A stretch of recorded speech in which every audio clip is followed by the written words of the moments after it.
ঈদের দিন যদি আপনার চেহারা সুন্দর দেখতে চান, উজ্জ্বল দেখতে চান, তাহলে ঈদের চাঁদ ওঠার আগে মহান আল্লাহ তাআলার এই বরকতময় নামটি 11 বার পাঠ করুন। অথবা যদি মুখে কোনো ক্রিম ব্যবহার করেন তাহলে ওজিফাটা করে ক্রিমে ফু দিবেন। ইনশাআল্লাহ আপনার মুখ উজ্জ্বল হতে শুরু করবে। যদি আল্লাহর উপর আপনার ঈমান এবং বিশ্বাস থাকে তাহলে চাঁদ ওঠার আগে আপনাকে শুধু এই 3টি কাজ করতে হবে। প্রথম যে কাজটি আপনাকে করতে হবে, রাতে ঘুমাইতে যাওয়ার আগে ভালোভাবে অজু করে আল্লাহর এই বরকতময় নামটি ইয়া নুরু ইয়া নুরু ইয়া নুরু 11 বার পাঠ করতে হবে। তারপর হাতে ফু দিয়ে সেই হাতগুলো আপনার মুখে ঘষতে হবে।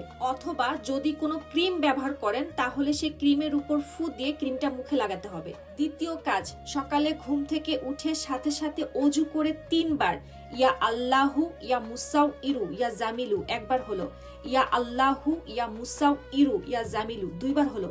এইভাবে 3 বার পাঠ করে হাতে ফু দিয়ে হাতটা মুখে ঘষা দিবেন এবং অজুর পানি মুছবেন না, অজুর পানি মুখেই শুকাবেন। তৃতীয় কাজ, 11 বার বিসমিল্লাহির রহমানির রহিম ইয়া খলিকু 1 বার হলো, বিসমিল্লাহির রহমানির রহিম ইয়া খলিকু 2 বার হলো।